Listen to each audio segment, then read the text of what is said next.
Welcome, Closet community. I am so excited about this conversation because, behind all of this work, there's so much work happening around really redesigning an entirely new system for youth. And I guess I met William before I met Carrie.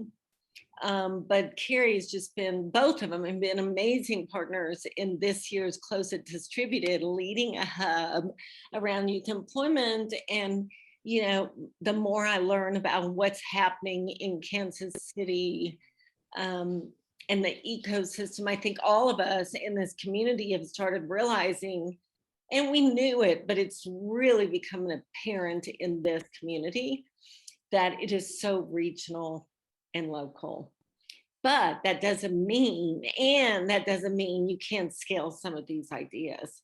So I think the example that we're going to hear about today is a tremendously successful model that has potential that could scale easily, which was my interest when Carrie and I started talking. So I'm just going to formally, first of all, thank you all for being here, whatever time it is, whatever time zone you're in. I wanted to introduce Carrie Keith, who is going to open this. Carrie is a founding executive director of Kansas City Social Innovation Center, which is a nonprofit impact agency and regional hub for human capital development.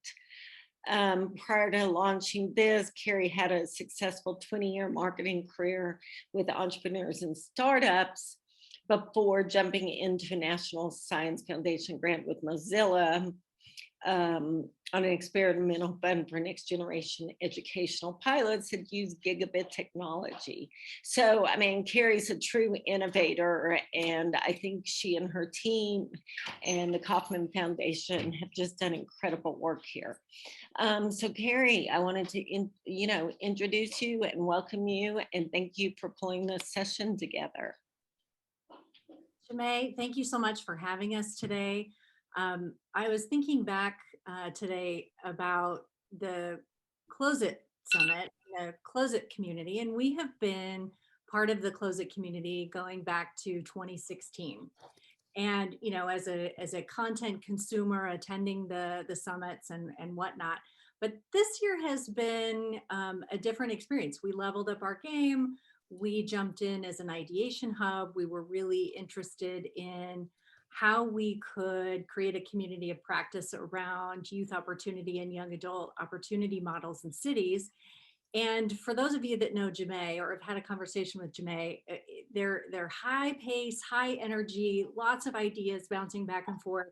And when Jemay got wind of a project that we were working on as sort of in parallel to the opportunity ecosystem work that we do in Kansas City, we just really kept pursuing this. And we thought, well, let's get something booked where we can spend a little bit of time talking about just how we took a concept of a student-led, student-designed, student-curated, student-run conference and sparked a youth voice movement in our region to help support young people in high school and in real-world learning experiences.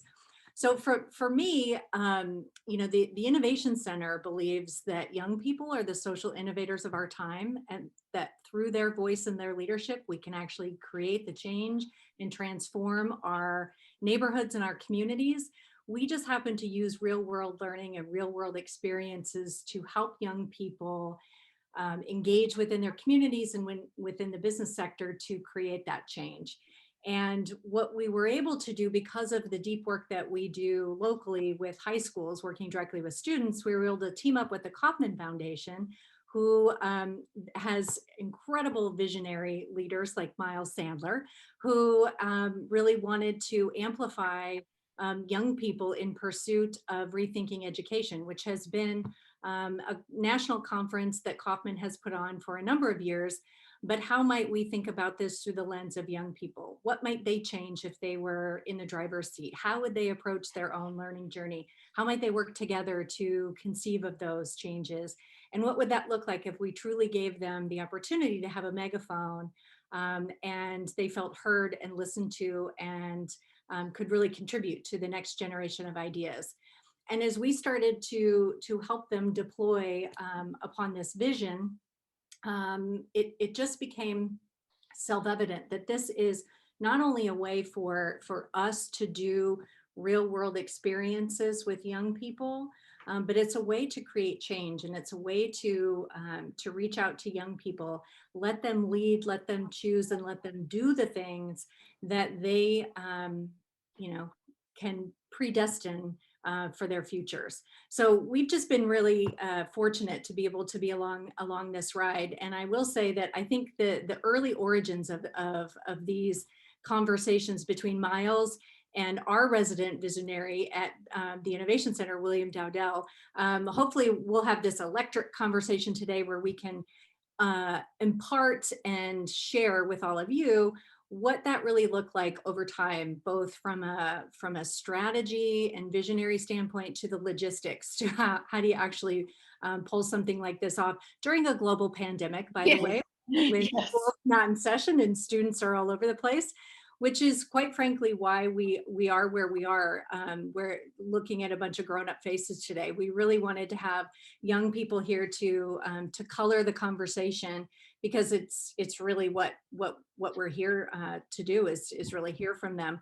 But they are extraordinarily busy, and they are threading the needle of being in school and being out of school, and just trying to do a whole lot of things with finals around the corner. So we'll put a pin in that, because I think we'll come back to the young sort of town hall insight that we can get from the young people who participated in the conference this year. But Jamae has a couple of videos, so I'm going to stop talking, and I want to share two videos that will kind of highlight and open up our conversation that we'll dive into here in just a few minutes. Great. Thank you, Carrie. And I think from what you said, it's worse in Kansas City. They started school and now they're told to change again, right? So that's really hard on the students for sure. Okay, here we go with the first video.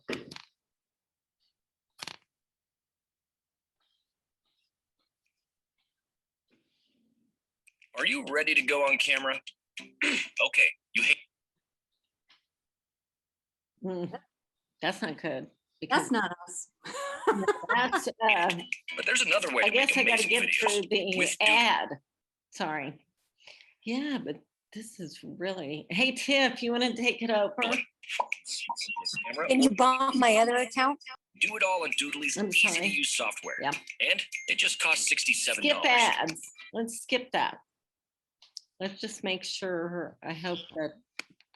I'm sorry, you made the wrong one, a panelist, and I can't do this one from my phone. I apologize. But this isn't it either. That's not it, right, Carrie? Let's go to this one. No. Let's go to this one. There you go. Why? Send Tiffany a link. And I'm happy to put it also in the chat too. So Student voice to me means power and inclusion. Please do. Because it's very well including us, because we're the ones that's being educated every day. We're the one that's going to school every day and in these classes. So.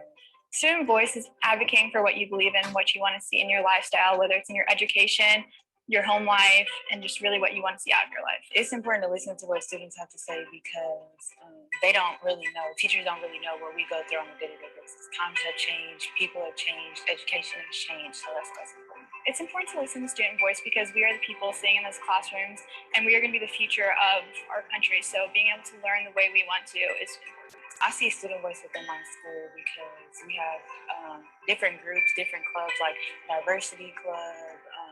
We have other things like student council, youth steering committee, like things like these. And also in our school where they just ask us our opinion on certain things, surveys and everything like that. Student voice would be really important by getting more people to persuade and say what they want out of their education. So I know personally, I just see me and a few people saying what we want and saying what we want changed in our lifestyle. So getting more of my peers involved would be really going to change. Things that can be done to elevate student voice in our community could probably be things like the RETHINK Youth Conference, where they reach out to students around the city to really ask us how we feel about things and how education can be better. For me, I would say student voice is really about student empowerment. We talk about concepts like career literacy and agility advantage, and by that we mean empowering young people to really help create what they want to do in terms of their career, in terms of a job, in terms of their education, and making sure they have the knowledge and information to make informed choices about what they want to do with their careers. When I think about student voice, I actually come from a personal perspective first. As many of us have experienced in our own trajectory in education, there's been multiple times in my own life experience where my voice did not seem to matter or did not seem to have a presence among the adults that were educating me. And from my own personal experience, I found that having those spaces and those places of creative expression and personal expression became extremely significant in identifying my own story and my own desire to make a difference in the world. So when young people are able to, again, acknowledge their story, recognize what they have to contribute, and are empowered and provided space to do so, they not only have a clear sense of what their path is and where they're going, but they also start to go towards that path. And we are more empowered by a community of young people that end up growing into adults that are able to do the things that they're passionate about and they're best prepared to do when they know themselves. That is going to lead us to a place where we are powerfully enriched by those young people that are now adults, really leading the way for economic prosperity. I think that we can find student voice across our region, but unfortunately right now it's still in small sects, in smaller organizations. We have some incredible youth advocates and youth partners that are really providing those spaces for young people. But the challenge often is it's not throughout our kind of larger institutions and establishments that really touch young people's lives every day. So though I think we have a great network of youth development partners, of school districts and educators within those school districts that do care about young people's voice, it really has to become a part of the framework and the fabric of the way that we educate young people and the way that they actually enter into. Rethink me because I want to be a forensic accountant. Rethink me because I want to be a teacher.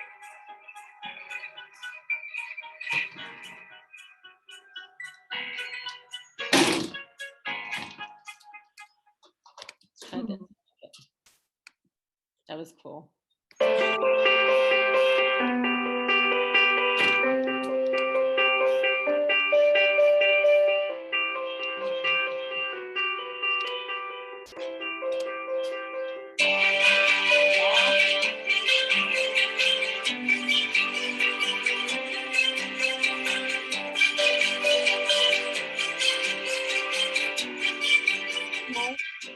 I think something's funky with the videos. We'll just Yeah, I'm sorry. It could also be funky with me, which I really, is this? Well, we'll make sure that we share the links in the chat. Means a lot in our community, especially since Well, I think it's working now. student voice means a lot in our community. We are like next gen. No. The next gen. Okay, I give up. That's me. That's me. Sorry. I'm gonna stop. I'm gonna stop. Sorry, Tiffany. I couldn't get you. But Miles, that was great. I'll send the other one out. Darn it. Yes, we're always pivoting. Or Tiffany, I'm gonna make you. We can also show it at the end if you'll grab that chat from Carrie, or I'll grab it for you. Okay. So, Carrie, I think now it is, up to you to moderate this and really, I can't wait to hear all the stuff you learned just from the little things William told me. It was just so powerful. So Thank you, and thanks for sharing the videos. Okay, best laid plans. We'll share the videos one way or another. It's sort of like watching something on TV or having the IMAX experience. You'll be much more appreciative of those awesome videos and the words coming out of young people's mouths when you cue it up on your computer with your earbuds, and you can turn it up and it's awesome. So we'll leave that to independent homework. Again, thanks, Jamae. And we're just really glad to be able to share the journey that we've been on over the course of coming up on, I want to say about 9 or 10 months that we have been working toward where we are today. We had this event, hosted it in February. And what I would love to do is I'd love to introduce our two visionary panelists today. And I want to just tee up an introduction from you both. And then we'll start to talk about this journey that we've been on together over the last 9 months. But let's start with Miles Sandler from the Kauffman Foundation. Would love it if you could give us a little intro on you and how you sort of got to this point in your journey, both professionally, but also personally, how you're thinking about your experience with RETHINK. Yeah, absolutely. Thank you so much, Carrie. So my role, which is a lot of fun, but I get to touch on many, many different components of education, is at the Kauffman Foundation. I really get to think about engagement and communications of all the work that we do on the education side. So we have a portfolio at the Ewing Marion Kauffman Foundation, starting in early childhood all the way to workforce development and post-secondary. And I really get to think about, how do we get to know who our audience are? How does that inform our work? How do we connect with them, learn from them? And then how do we communicate that, those stories to many, many different people?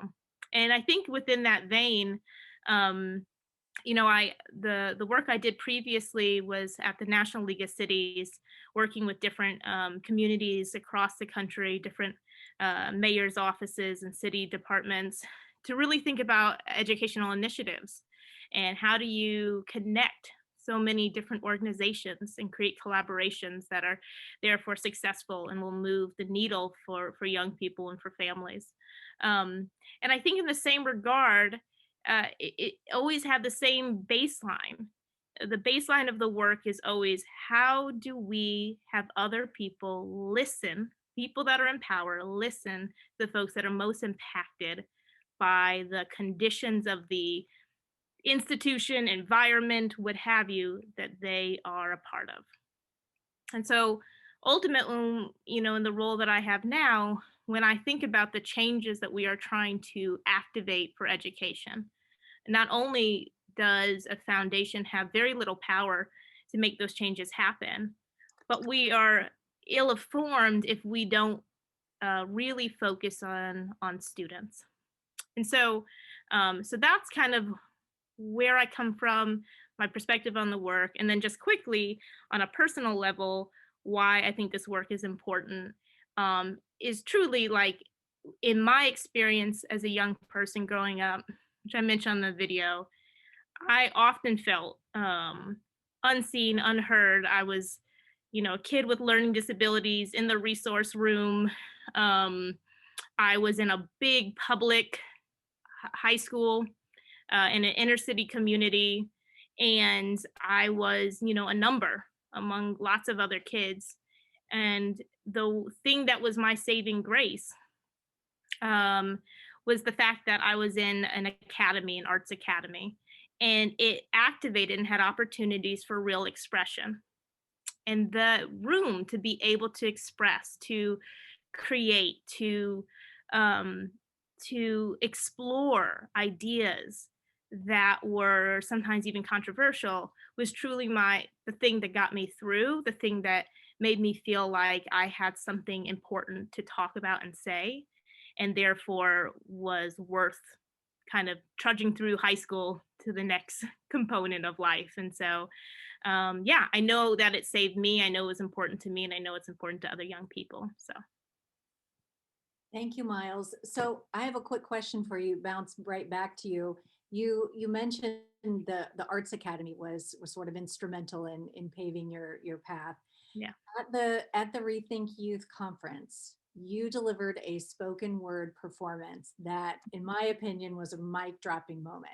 It was totally unexpected, although we had a little sneak, little hint that you were going to do something, but it was so authentic and it was so refreshing to see us, the collective us, sort of unprofessionalize ourselves and step right into the system that we were in, like the unveiled youth atmosphere that we were creating. It wasn't just this veiled thing. It was an authentic way for you to be present with them. How did your early, arts, impact kind of pave the way for that moment? Yeah, two things. So I began my career actually as an after school teacher, like a scrappy, like after I graduated with my undergrad, like this was my first, I had already worked for the organization and this was like the job I could get. And I was teaching theater to kids, to these boys that only chose this after school class of theater. They didn't even know what theater was. They were like, what? I don't even know what that word means. But they chose it because they got to play basketball afterwards. It was like the only block they could do and then get to play basketball afterwards. And we had a blast. I mean, an absolute blast. We started to like explore all these theater techniques, and I got to introduce them to some plays that, for them, I think was, they didn't realize that theater could be like that it could sound like them, that it could fit into their world and express their reality. And we just had so much fun. And I think for me, that has always been that part of me in the back of my head, recognizing like engagement is not about getting in front of people with a polished whatever and and having all the P's and the Q's perfectly. Engagement is about being who you are and being willing to be vulnerable in who you are in front of other people. And that doesn't mean that like it's not about being cool, it's not about any of that. It's just about being who you are, being authentic. And so I've always held that's the fastest way to connect with a young person, is just be who you are. And they'll see that authenticity and they'll feel like it's safe to be their authentic self as well. So. Fantastic. I appreciate that. All right, let me do you all the service of introducing Mr. William Dowdell. He is the Senior Director on staff at the Innovation Center, and he is one of the hardest working, most idea generating engines we have. And I'm just excited to hear him share his sort of origin story with how he got involved with Miles on this project and his own personal journey here professionally and personally with Equity Youth Voice and this whole project. So William, please introduce yourself. So hello, everyone. I'm so happy to be here, be a part of this conversation. As Carrie said, I'm William Dowdell, Senior Director over at the Innovation Center. And, I guess when we are talking about youth voice, thinking back to my origin story,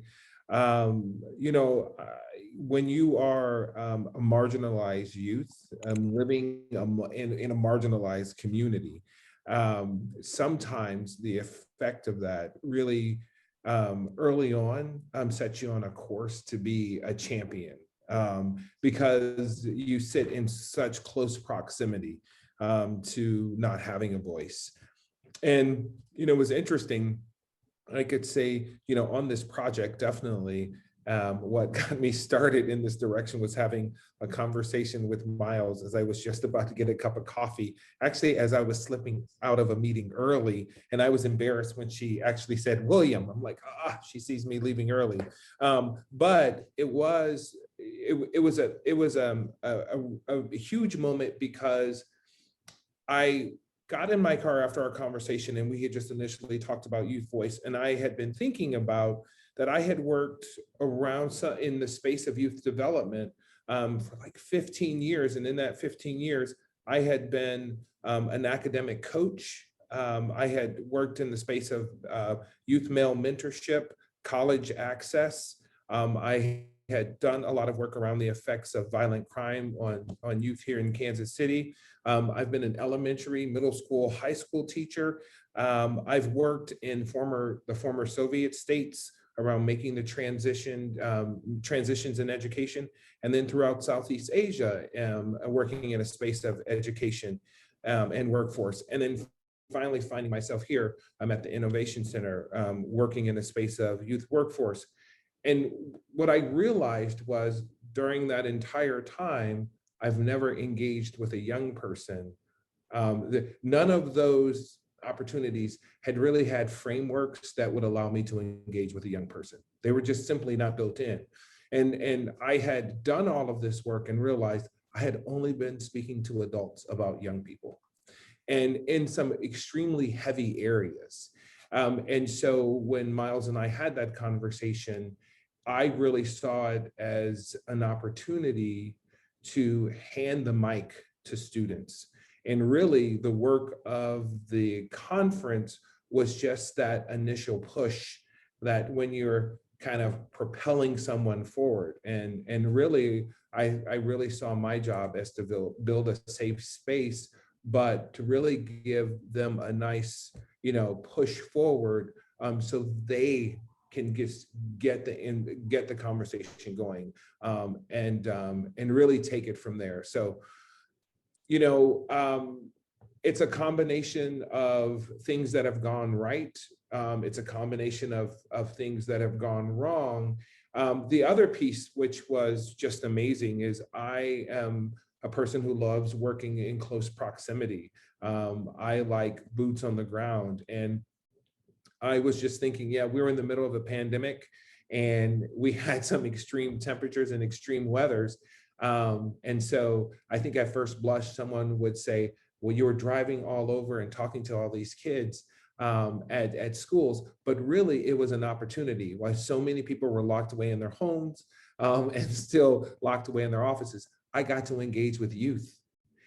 And the biggest thing that I can take away from that initial experience is when a young person thanks you for coming out to their school, when a young person says, no one comes and visits and wants to hear what we have to say. So it's just, we're going to be sharing, I'm sure, a little bit later, but it's just been an amazing experience, which has allowed my career to come full circle.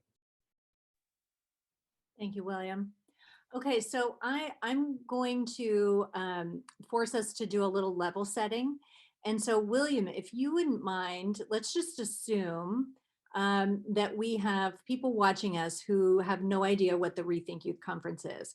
And while we gave a snappy title to this event and we described it in some very opaque terms, how would you describe this, this project, this event, and this concept to people for the first time? You need to unmute.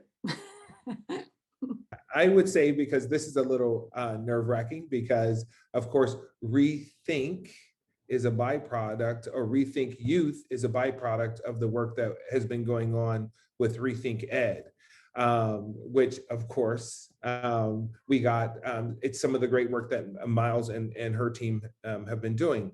And it's interesting because I really see Rethink Youth as a response, right? It is, if you're sitting at RETHINK and you're going, this was awesome, what's missing? And I said that, this was awesome, what's missing, or what didn't I see? And that is creating a space for young people.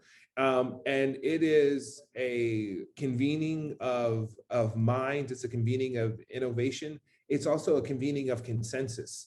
And so, which means that it is problem solving. It is not busy work. It is, how do we make effective change? How do we create effective models of change? By building on consensus with young people, with adults not getting in the way. And that's what takes us where, like, Rethink Ed is more than just a conference. Rethink Youth is more than just a final product that's a conference. It's a journey for young people to discover and learn the power of their voice, connect with their communities, define and identify those things that need to be changed, and then to support them for coming up with solutions and strategies for making that change. And that's how I would describe Rethink Youth. Awesome. Thank you. Okay, Miles, I'm going to pop this over to you because this is the origin story sits, you know, in the Kauffman Foundation wheelhouse with Rethink Ed. But I would love for you to give us a little bit of a baseline on how you got started thinking about the youth component and what was really driving that at the foundation. Yeah, absolutely. So I think there was really two big drivers. The first one that I just started to mention kind of it in the chat is this real world learning that has been a large initiative for the foundation. And so I'll give a very high level kind of example of what that is. But we currently are engaged with over 30 districts and charters, as well as a ton of, you know, community organizations, and then also, you know, employers, and really trying to offer young people opportunities to have real world learning experiences before they graduate high school, to better prepare them for work, life, and education after high school. And so in that vein, there's a recognition that that's wonderful. We want young people to have experiences. But if those experiences are not informed by young people, right, then they're going to fall short, because young people are not going to be as excited about them, right? They're not going to start to craft the sense of agency, which is so important when they go off to school or to the workforce, right? They need to have that sense of agency. And they also need to have the opportunity to really think about challenging problems and how to solve them. So that was a big driver, is, you know, we have to learn more about engaging young people, accurately creating the tools and resources for educators to engage young people. And part of that was Rethink Youth. And then I think the secondary driver too goes back to what William said, is we had been hosting this conference, Rethink Ed. We always intentionally had high school students come. So they came to the conference, and, you know, and they would be on equal par. You know, they weren't kind of like just held up on the stage as like, you know, hey, look at our high school students. So they were really we tried to make sure that they were participants at the conference. But what I found over and over again is that adults would command the conversation. And I would just see in these little corners, adults kind of talking at the kids, right? And so students are sitting there, and like, you can see their eyes are just glazing over, and this adult is just like talking at them. And the adults love having the young people there. But I don't feel like the feeling was the same in the other regard. And so I realized, like, we've got to create a space, you know, a space that is uniquely for these young people, that gives them a platform to express and really discover, you know, what are the things in education that that we feel like needs to be transformed, that we feel like needs to be changed, what would make our experience, and then the young people coming behind us, experience just better.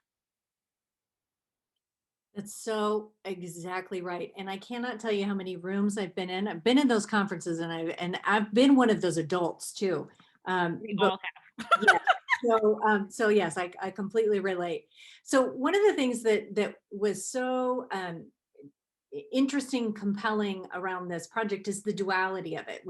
There was not only the real world learning of the hands-on experience and planning and curating and hosting the event, but the component of the youth voice. And these things worked really well together, as you have so succinctly and artfully stated, as the, you know, two different tracks of work at Kauffman that really rely on one another. So how do you get from that level of institutional intent to actually engaging with students? How do you get them to show up, to opt in?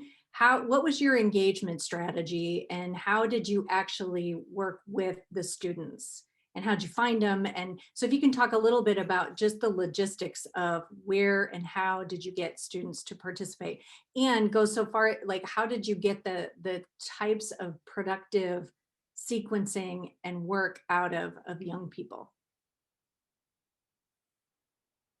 So you know, for me, and I think my time as a teacher, kids really have a high standard. And a lot of times we forget that.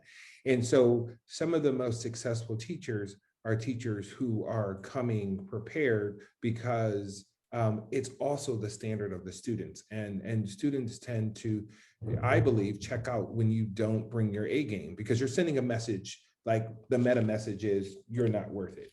And so I think that, of course, you know, our planning was that we were going to build a really comprehensive framework that, again, you're building a framework where you're leading and guiding from the side. So you have to be, we were very, very intentional with that piece. And so even as, you know, we were sort of baking everything in with the adult that would be working directly with the student, it was very important that that was a trusting adult and that had already had a relationship with that group of students.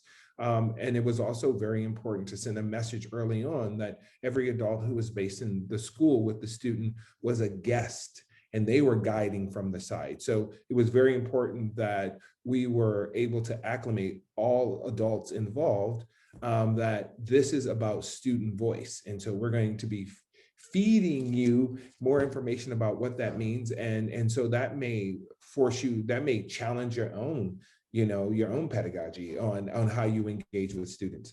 And so that was a big part. And starting off early on, you know, I had the luxury of, I was the person who had begun putting all this together, and kids heard my name, but I wouldn't go into meetings unless I was invited. And so I was very, very intentional from the beginning to create a safe space, but to also, again, guide from the side and make sure that students knew that, you know, I was a guest. The other part was, I think, you know, going back and building a really clear framework with clear expectations. And again, I think that this was something that students desperately deserved. And it allowed us to put all the necessary tools, I think, in place.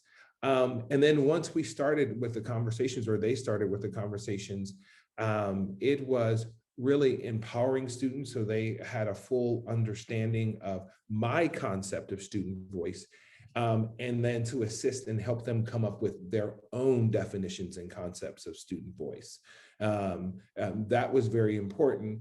And then that's where we could transition and say, okay, so from this perspective, if we're looking at issues within the community, let's talk about specific issues that you're dealing with within your school community, within your home community, within your social circle, or maybe within your, you know, with your ethnic identity or your racial identity.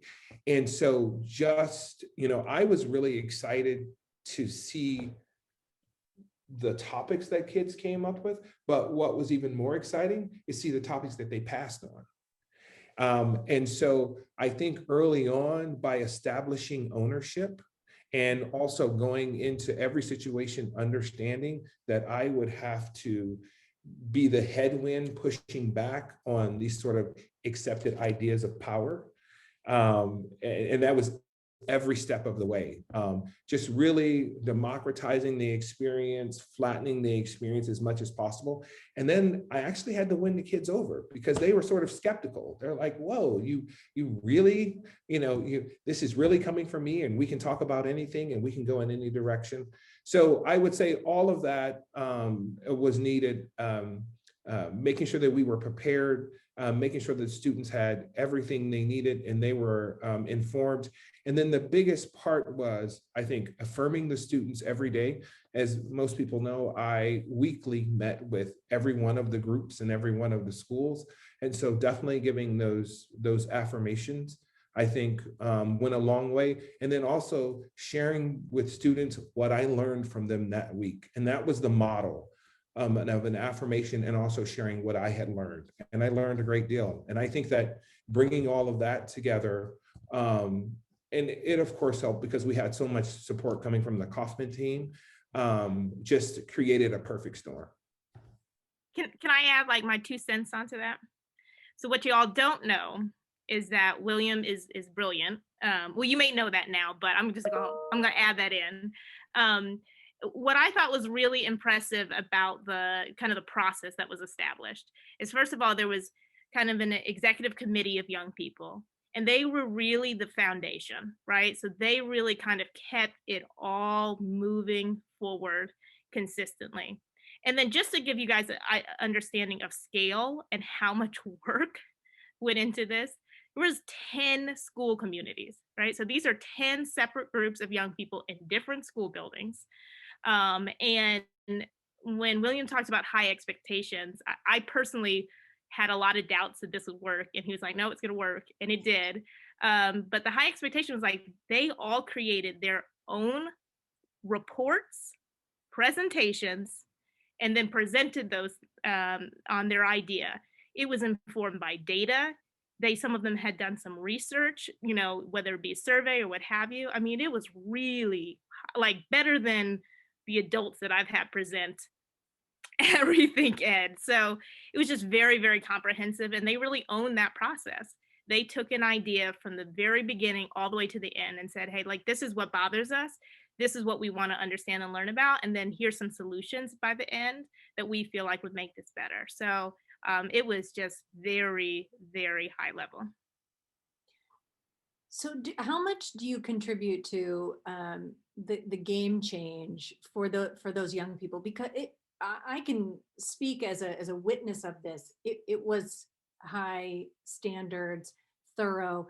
All of the young people that participated had a visceral response to their experience, and it's that kind of learning that we want to like recreate the recipe for, so that we can continue to do this in other shapes and means. But how would you describe how that process occurred? And was it the scaffolding of how you engaged at the school level? I like how you introduced the executive committee, Miles, but maybe unpack that a little bit more. How did you get to that point where the students were able to, across 10 schools, 10 teams, they all had a significant output? Yeah, again, I go back to, one, of course, we had there was a team behind the scenes, but every adult had to be committed to this work. And so even again, going back to those school-based adults, but then going back again, creating that framework so students could communicate where they could. So we, built out a framework that met students where they were. One of the best meetings I ever sat on was a student who was working in a bakery, and she was actually putting loaves of bread away with a hairnet on and goggles and gloves, and she was giving her input on what the team was working on. And just to have that level of buy-in. And I think the big message here is that we didn't create anything new. That's how these kids were already built. We just gave them a safe space with bumpers to say, be you and be brilliant. And I think that, the secret sauce is not so secret. It's just that we need, I think, more initiatives that will trust students and more adults who will allow themselves just to be vulnerable. So yeah, that's, that to me, that was the end all be all. It's more than just being prepared, because if we didn't use those 100 students and we selected, or we were, there would have been a different other group of 100 students, I think we would have gotten the same results. That's incredibly reassuring. So let me ask you both a question that I'm sure was part of the origin in how you were conceiving this, but can you talk a little bit about how equity sort of established the framework of how you worked within the schools? William, you mentioned meeting kids where they are, but what did that look like in practice, both from the start and then how you logistically did that day to day? Yeah, not all schools are built the same. Not all schools are the same. And so they went into it understanding that. We had students from again, thriving in the urban core to kids who are thriving in, rural Jackson County, just, east of us. We had this, cross section of our community that was probably a truer reflection of the diversity that we have in our region. But the planning was really focused on schools' ability. I mean, it can be very difficult to move students. So I keep thinking of we built this studio. Basically, it was a studio set, and with a backdrop and banners, and we had mics, and I mean, you name it. And so we had a centralized location where students could come in and record their sessions, because students were able to package and record sessions, and it was a mixture of live and recorded sessions. But then we also had to pack that up and deliver it out and go out to schools, and really build that piece. The other piece is the thing that I'm proudest of, is that it was a really dark time for students. And when we talk about emotional instability, financial instability, I mean, just so many things. We were able, I think, to really offer young people an opportunity to not only learn and not only teach, but the one thing I kept telling them is that their time was valuable. So we were able to give the gift of paying students, and not only supporting students financially. It wasn't, a great deal, but when you start to get feedback from kids who are saying, I can apply for, I'm able to do my college applications. Overwhelmingly, I heard that to students. And then the more you think about it and you're talking to students, and they're telling you how much of a barrier that is, right? And then the other piece is, so much of the equity lies within the work that the kids did. When you're on a conversation and kids are saying, hey, everyone here on this team is female and everyone's in the gifted program. So what is the school doing wrong, and what's the message it's sending? And so we had an incredible team of young women from Raytown, and I know that Miles got to visit with a young woman and do our intro, but they were very passionate about right siding, and they had a clear understanding, right? This system is asymmetrical. There are no boys here. We're not celebrating the abilities that kids have in art. We're not calling that gifted. We're not calling kids being able to rap gifted, or play a sport, or do art, or whatever, or paint. And so I think that so much of the equity really came out of the work that the kids did. That's awesome. Miles, do you have anything to add on the equity side? I mean, I'll just echo what William said. And I think that, this was a virtual conference. So I'll tackle the question a little bit in the chat about the structure. So it was a virtual conference because obviously that was just the conditions of the moment we were in. And virtual offers certain things and it takes away certain things, right? And so on the equity lens, I think that virtual did offer us to work with more students, work with a broader range in our region, think about how we could make sure that the content that was created by students, we knew we could share out afterwards very succinctly, where oftentimes if it's an in-person, it's harder to capture that content and then share it out afterwards. So we have all those presentations now that they did well documented. We can take those and then, continue to have conversations with adult leaders, right? With educators to say, hey, this is what students are talking about. These are the topics. This is what they research, so on and so forth. So in that regard, I think that virtual does provide some equality, but I think what's challenging, of course, is that you lose a level of connection with virtual, and you also lose, many of our students struggled obviously with internet connection, You know, we had challenges on the day of with young people that just didn't have strong signals, you know, and I think a great lesson that was learned there is like, yeah, if we were going to do this again virtually or have part of it virtually, how would we also compensate that? How would we make sure students that need it have a hotspot or what have you? So, you know, so I think all of those components, I will say very openly, like one of the things that made me the most proud and also the most self-reflective is this one time we were kind of meeting with some students that were working on a mural project, you know, and William was making sure that there was going to be food at these sessions that they had after school to create this mural that was for this, you know, larger Rethink Youth conference. And that is honestly something I would have thought about probably about 7 years ago when I worked directly with young people. But you get out of the loop.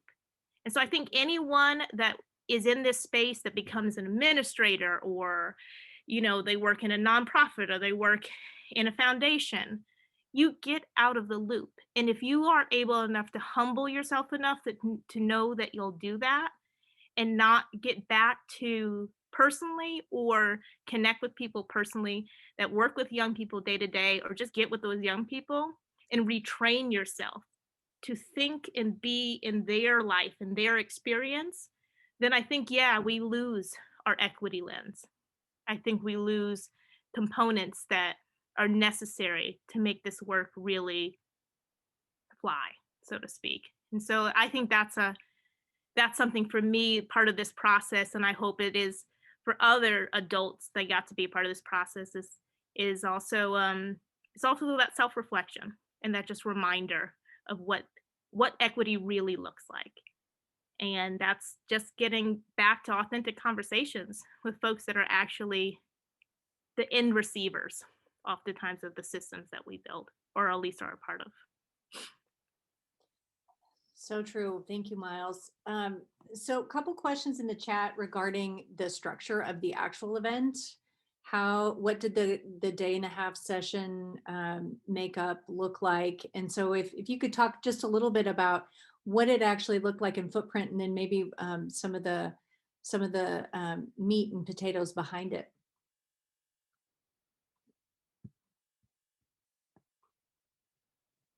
Yeah. So so I saw that question in the chat, and and that was the balance. I really, none of the participants had ever actually gone to a conference, and so part of it was I wanted to sort of share the conference experience because I wanted to give them the tools that that would promote them feeling at home in a conference. And so we really we worked a lot with the youth steering committee, and we sort of cycled through this conversation, but we had a keynote speaker. I saw that question, and we tried to select a near peer. This was a person who wasn't too far away from their age, but what the person had done at a very early age is run to be a state rep when he was just past 20 years old. And so we felt that he had a really strong connection to not only youth, but to this concept of youth voice. We also decided that in all of our transitions, that in every transition, the audience would hear from youth. Because we wanted the youth to be the first and last voice that they heard. The other piece was we didn't go the easy route. We had 10 presentations with 10 breakout sessions. So although these sessions were running concurrently, and we offered a lot of choice during the second day, just like a conference, you could come in and you could select during each time slot one of three sessions.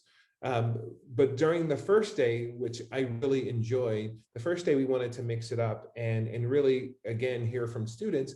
And so students were able to work with an amazing program, Future Project, and really work on how to cultivate and promote peer-to-peer strategies for elevating student voice for positive change within your school. And so what was so amazing about that session is we had 54 young people sign in and engage in an interactive conversation strategy building session that was led by a part of our team of young people. And simultaneously, we had a great conversation between what we call sort of regional leadership. And we really wanted to sort of isolate that leadership and take, philanthropy and sort of educational hubs, but do this sort of cross section of regional influencers and have them engage with students so they can really just sort of hash out and talking about how student voice is important for our region, reaching the sort of this idea of shared prosperity. And then as Miles mentioned earlier, we also did an unveiling of trying to do a more permanent display in a school, allowing kids who express themselves maybe in a different way, but to create this artistic visual expression of what student voice meant to them. So we were really trying to keep it going and really offer many ways that all students could be involved. At the end of the day, all participants at some point, their voices were heard. And that was the big thing, that all students who participated at some point during this 2-day function, their voices were heard and they got to express themselves. So that was a part of, the build. That's awesome. So Dr. Tim Kubrick had a great point, which you sort of, plussed up, Miles. I'm wondering if you want to maybe take a stab at that. And also what's coming to mind, he asked the question, schools have often been overwhelmed by the concerns of adults, from Dewey. What concerns do youth want adults to hear most, and how might that change schools? I'm also thinking about some of the Rethink Me statements that young people started to frame up as a means to be heard, and maybe even proclaim that. So if you could talk about that a little bit, Miles, that'd be great. Yeah, happy to. So I think one of the things that's fascinating, right, about education is if you go to almost any other kind of market, right, they are going to listen to their customer, so if it's a company, they need to understand what their customer wants and they need to shape their product around that. If it's even a nonprofit, right, and they're trying to solve create a solution to address a social problem, right, ultimately still have to figure out, who's kind of my end user and how do I address what they're dealing with. But education oftentimes still defaults to listening to the adults. So what makes it best for the adults in the building? What makes it best what do the parents want to hear? And oftentimes kind of forgets about, well, you actually do have an end user there, and that end user is kids, it's students. And so how do we actually start when we have to deal with a solution in education? How do we actually start with the end user? How do we have a real design process that begins with an empathetic journey around what is that young person experiencing that we don't want them to experience and that we need to make a change around, and then go backwards map and say, okay, here's the process we need to get to there. And then also the next step to that, right, is then how do you actually start to shift the power dynamics? So there's one thing to design around students and get their voices, and we, again, we're doing that a bit more in education. We're doing a lot more climate surveys, student surveys, what have you. But then that next level is that power dynamic piece, where how do we get to the place where we're actually inviting young people to work alongside us to create these solutions? How do we have the level of expectation and recognize that though they may not have the language they do have the understanding of what better looks like, or what better feels like. And by bringing them along, they're going to be able to provide insights that, again, we just get away from it, right? We've all been a young person at once, but it's been a while, and life transforms you. And so you have to be able to have that person that is in that moment, in that experience, to wake those things up, to remind you of what it's like. So yeah, I think that that's really that component of, that's the evolution that hopefully, part of this reason why we did this conference, we want to start to evolve to that way. And the only other thing I'll say, and I don't know if this is really answering per se the question, Carrie, you kind of put out, but this was a learning experience for us too.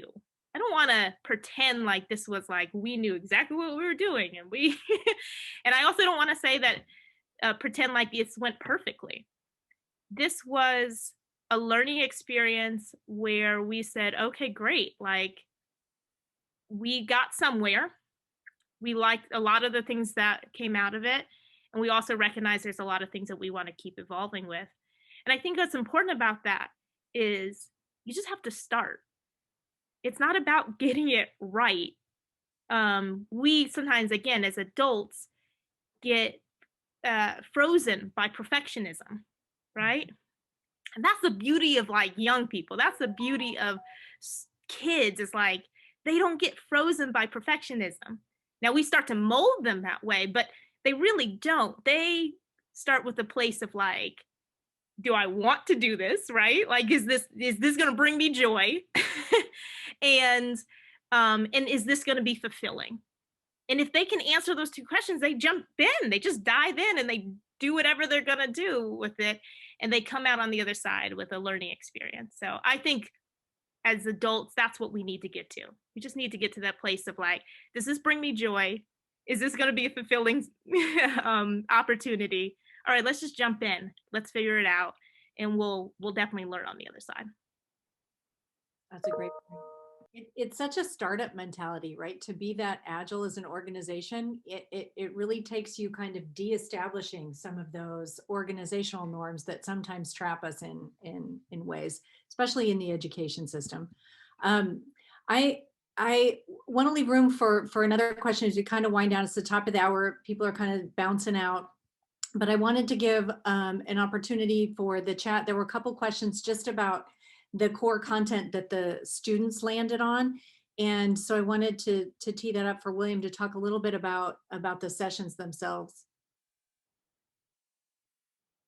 Yeah, it goes without saying, and I think Miles, I love how you framed it. Kids, they will know a better way. And so, especially since we find ourselves in a national and global rebuild and re-examination of so much, from education to workforce, socially. And so I would say, and I think Carrie may have dropped it in the chat, all of the topics that students came up with, every single group came up with more topics, and they had to finally decide on one. And these were all topics that, these were students came up with their topics. I was amazed at the level of advocacy in so many of the topics. And even though you're able to see these, just some of the wording and even the titles, I would take this sort of, the kids had to create an overview or just sort of a description. And then I talked to them about how they wanted to title these and supported them because I wanted it in their words. But, and you will hear some of these catchphrases. I actually want to code this. I'm writing my dissertation and I want to code this, but it says a case for fairness, redesigning grading systems to better connect with different learners. It's time to make a change, searching for alternatives to homework. Real world learning, connecting the classrooms to the world outside. Get to know me, a case for teachers better connecting with students. Urban farming, strategies for combating food insecurities. And these are just some of them. And as I go back up and close out this answer, the urban farming was kids got to actually learn hydroponics and come up with solutions for feeding their fellow students who were experiencing food insecurities, because their thesis was that a lot of kids come hungry, and before you throw a kid in ISS or give them a bad grade, you should just simply ask if they had eaten breakfast. Making a case for connecting more to students. They felt that their teachers, they should see their teachers in their community. It wasn't that their teachers needed to live in their communities, but they wanted their teachers to know that they were welcome to their communities. And the more that teachers embrace where kids are coming from, the better they would be able to teach them. And then finally, because I could just continue to go through this time and time again, kids were also looking at alternatives to homework. And they simply said, homework doesn't work for all kids, at least the way it is. And can a student be graded on their experience and that be used more as homework? So, these are only half of these experiences. But when I actually worked with the kids and then I helped them put it together and I saw it in its entirety, I thought I would have a problem going to this conference because I would want to go to every session. And so I guess that's the only way I can answer that question. I hope it helps. It certainly does. And I just, I put a last call for questions in the chat. And it looks like, we've kind of hit the end of our road in today's conversation. I would really love to come back to the Close It community with a group of young people who can really speak to this experience. We are really starting to find additional ways that we can re-engage with the 90 plus students that were part of this experiment, grand as it was. And I think we're also, working and conceiving about what might come next. And on that road, there's many options and turns and road signs that we're listening to and trying to plot out what comes next. It's always good to throw these things out and see where there's demand and energy and interest, because I think it's very validating. So we're just really appreciative to have had this opportunity. William, I would love, you guys, this was amazing. Tim, Dr. Kubik, I would love you and I to get together with William and Carrie and Miles and really think about how we could create something around this for the October event, even if it's virtual, how to really bring these findings out, because Tim Kubik, Carrie, he works closely with his classroom and the teachers, and just really expand on this, because I think there's so much, deep research embedded in what you all did that is just like the tip of the iceberg. And I agree with you, Miles. So many practitioners have gotten out of the classroom, so they forget how difficult it is and how hard it is right now for these young people to be going back and still dealing with some face-to-face, some not, trying to catch up after a year of being online, and some of them missing out on some true learning. So it's just fascinating to hear what you all did, and I'm just so appreciative of sharing. And we'll get this out to the broader community, and we'll think about how to expand it and bring these students, even if it's virtually, to talk about their experience. Appreciate it, Jemay. Can I turn this over to William for a quick second? He looked like he had. And I also had the final video. I'm gonna get it right. So just real quick in closing, Miles Miles had a meeting and actually invited me to the meeting, which was great, but we got to unpack the conference less than 24 hours from a student who was not a participant. They just attended. And I learned so much about the work in that conversation. I will say, and it sounds selfish, but it was one of my proudest moments, because beyond the students who were participants, we'll always ask the question, was it impactful? And did we build something that allowed young people to be impactful to young people? And if you could have heard that conversation, It's actually, it's archived in such a beautiful way at the foundation. It just really speaks to the work these kids did. That's amazing. That's awesome. Okay, so I'm going to try to share this last video appropriately. I'm just not great at tech, so I do apologize, but here we go. Student voice means a lot in our community, especially since we are like the next gen. We definitely play a role in the future, and having this opportunity for us really benefits us into becoming leaders, leading our community to make better changes, and like having this food insecurity as a big problem for our community. So I think student voice really means a lot. Not all students have the same opinion, and so if every student gives their opinion and voice on everything, then we can make a change in the world. So I think first, adults don't really listen or don't really take us as serious as they should. We see that a lot, especially around here. You know, parents just don't really listen. So I think a lot of adults need to give us a chance. There is a lot of potential here. There is a lot of ambition. And I think it just needs to be listened to, but I think it starts with the adults wanting to first. And also, I think we need a lot more students to step up. I know some of them are scared or just don't really care, but if they just saw what we did here, saw how much we cared, I feel like that would push them a little bit more and give them a little bit more potential, a little bit more ambition, a little bit more drive to do what needs to be done. Rethink me because I'm an engineer. Rethink me because I'm a scholar. Rethink me because I want to be successful and make change.